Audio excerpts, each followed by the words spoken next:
फिर उसकी जमकर धुलाई कर दी और सब वहाँ से भाग निकले। उधर जेल में कैदियों ने हड़कंप मचाकर किचन में आग लगा दी थी, जिसे बुझाने के लिए फायर ब्रिगेड को बुलाना पड़ा। तभी क्लाइड और जो भी फायर फाइटर्स के भेष में चुपके से जेल में वापस घुस गए और किसी के भी देखने से पहले अपनी जगह पर जा पहुंचे। इसके बाद रात को जिमी की बेटी सेडी का ब्यूटी कॉन्टेस्ट था, जिसमें वो रियाना का एक गाना गाने वाली थी। जैसे ही वो स्टेज पर पहुंची, उसने चारों ओर नजर दौड़ाकर अपने पिता को ढूंढा, लेकिन जिमी वहाँ मौजूद नहीं था। अगले ही सेकंड उसने सही समय पर एंट्री मारकर अपनी बेटी को खुश कर दिया। वो इतनी खुश थी कि उसने गाना बदल कर अपने पिता का मनपसंद गाना गाया। आखिरकार सब उसके दीवाने हो गए और वो कॉन्टेस्ट भी जीत गई। फिर शो के बाद जिमी चोरी वाला ट्रक लेकर एक पेट्रोल पंप पर पहुंचा और फिर उसने पुलिस को फोन करके खुद ही चोरी की खबर कर दी। इसके बाद चोरी का पैसा एक बार फिर रेस ट्रैक के लॉकर में पहुंच गया। अब अगर पैसा वापस देना था तो चोरी क्यों की? अब एफबीआई इस पूरे मामले की जांच करने पहुंची, लेकिन उनके हाथ कोई सबूत नहीं लगा, क्योंकि रेस ट्रैक का ज्यादातर पैसा वापस आ गया था। इसलिए उन्हें अपनी छानबीन बंद करनी पड़ी।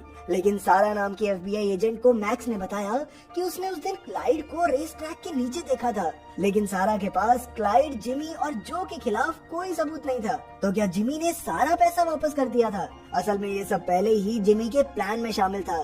असल में जो ट्रक पुलिस को मिला उसमें चोरी का बहुत मामूली सा हिस्सा था। जब जो और उसके भाई लोहे के दरवाजे पर फंसे हुए थे, तो पीछे से जिमी और क्लाइड ने अलग से ढेरों लिफाफे पहले ही कचरे के डब्बों में डाल दिए थे। वो लोहे का दरवाजा भी जिमी ने ही मैग्नेट से बंद किया था। जैसे ही वो वहाँ पहुँचा तो उसने मैग्नेट हटाकर आसानी से दरवाजा खोल दिया और उन्हें जाने दिया। उधर मेली ने भी वहाँ आकर काफी लिफाफे निकाल लिए थे।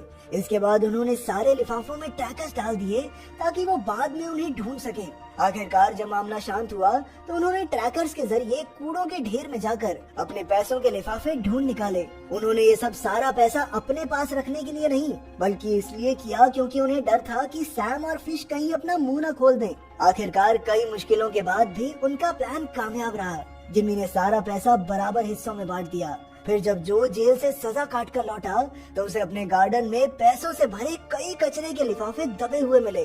सिल्विया को भी अपनी एनजीओ के लिए ढेर सारा पैसा मिला, लेकिन वो समझ गई थी कि जरूर ये जिमी की तरफ से है। उधर जिस कैदी ने जेल में लड़ाई शुरू की थी, उसे भी लिफाफे भर के पैसे मिले।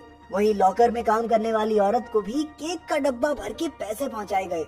आखिरकार जिमी उसी नए शहर में काम करने लगा जहाँ उसकी पत्नी सेडी को ले गई थी। जिमी और सिल्विया का आपस में टांका भिड़ चुका था, तो वो दोनों भी अब शादी करके साथ रह